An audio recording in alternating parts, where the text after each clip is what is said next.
नमस्कार, आर्यावर्त टाइम्स देख रहे हैं आप। मैं हूं आपके साथ पूजा।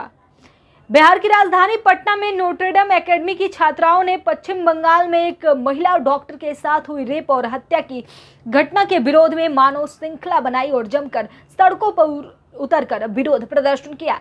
छात्राओं ने इस घटना को अमान्य बताया है और पश्चिम बंगाल सरकार पर महिला सुरक्षा को लेकर सवाल उठाए हैं। छात्राओं ने पश्चिम बंगाल में राष्ट्रपति शासन लगाने की मांग कर दी। छात्राओं ने कहा कि प्रधानमंत्री नरेंद्र मोदी जी जितना जल्दी हो सके पश्चिम बंगाल में राष्ट्रपति शासन लागू कर दे। नोट्रेडम एकेडमी की सभी क्लास की छात्राओं ने सड़क पर उतरकर इस घटना के खिलाफ आवाज उठाई। उन्होंने पश्चिम बंगाल सरकार पर अपराधियों के प्रति नरमी बरतने का आरोप लगाया।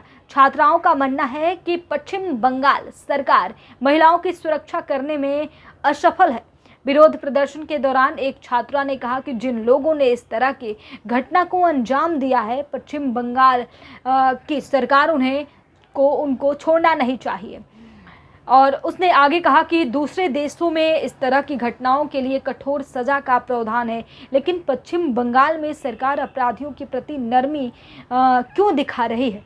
सुनिए क्या कुछ बोल रही हैं छात्राएं। जेल से वो लोग पहले अरेस्ट होते हैं, उसके बाद जेल से जैसे ही छोड़ते हैं उन लोग का कॉन्फिडेंस उतना ही बढ़ते जाता है, फिर वो लोग आगे और वही काम करते हैं। उन लोग को छोड़ना नहीं चाहिए, उन लोगों को ज्यादा कोई तगड़ा पनिशमेंट मिलना चाहिए जिससे उन लोग को समझ में भी आए। वो लोग हम लोग पे उतना मर्सी नहीं देते, तो उन लोग को भी इतना कुछ सोच वोच के नहीं छोड़ना चाहिए। बाकी कंट्रीज में रेप होने पे अलग अलग लाइफ सेंटेंस कर सकता है, एटलीस्ट लाइफ टाइम जेल होना चाहिए, ऐसे छोड़ना नहीं चाहिए।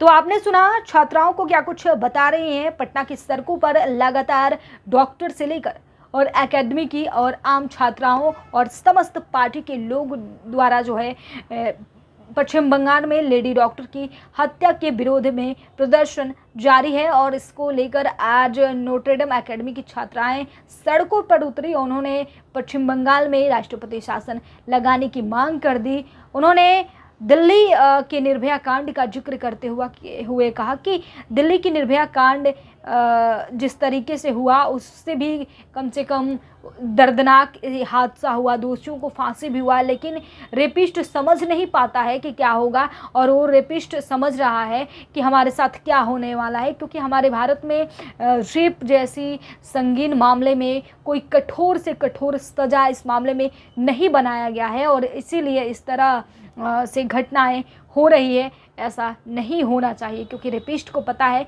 कि हमें कुछ नहीं होना चाहिए। कुछ दिनों के बाद अरेस्ट होकर रेपिस्ट छूट जाते हैं और फिर आते हैं और किसी दूसरे बच्चियों को अपने हादसे का शिकार बनाते हैं और इसी तरह का प्रावधान करते हैं।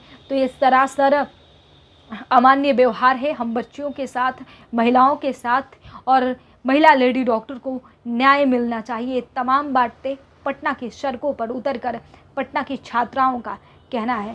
जिस तरीके से कोलकाता में लेडी डॉक्टर के साथ रेप की घटना को अंजाम दिया गया, ये बहुत ही दिल दहला देने वाले हादसे। आप सोच सकते हैं कि किस तरह से मतलब एक अत्याचार की सारी सीमाओं को लांघा गया। उस महिला डॉक्टर के साथ उसे बेरहमी से मार दिया गया। आप सोच सकते हैं, मतलब ये न्यूज़ को पढ़ने में, बताने में आंखों से आंसू झलक जा रहे हैं कि मतलब कैसे ऐसे लोग सोच कैसे सकते हैं। डर लगता है। महिलाओं ने कहा, पटना की बच्चियों ने कहा कि हमें सड़कों पर अब डर लगने लगा है।